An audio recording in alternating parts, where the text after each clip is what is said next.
啊，維多利啊，維多利亞 ，Victory 啊！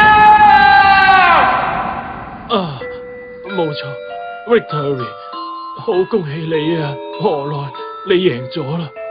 你終於贏咗，咁即係我輸咗？到底點解會咁噶？真係唔好意思啊！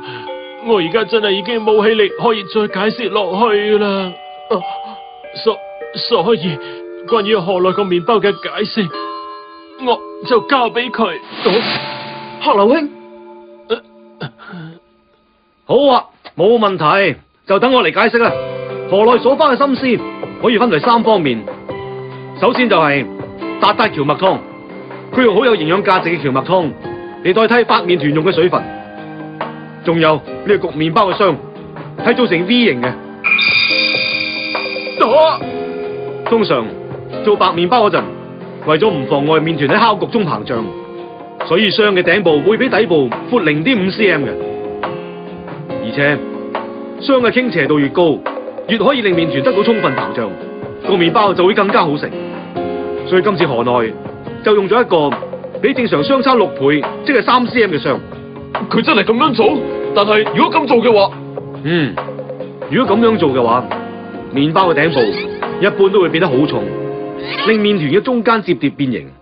但係河內就做得到，白麵包嘅外殼唔係，係佢喺麵包皮上花嘅心思，就係呢塊牛角酥嘅麵團啊！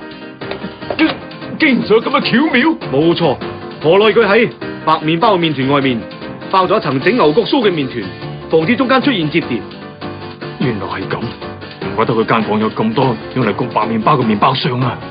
原來係為咗要揾出可以防止麵包中間摺疊嘅麵包箱斜到個極限。而佢花咗最多心思嘅，可能就係整牛角酥麵團入邊嘅黑豚豬油。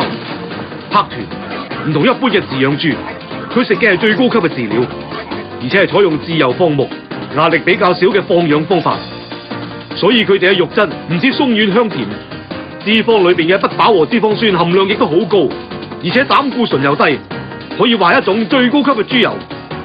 河內做嘅麵包可以話係堪稱完美。小丑拼上自己嘅生命做今次嘅評審係可以理解。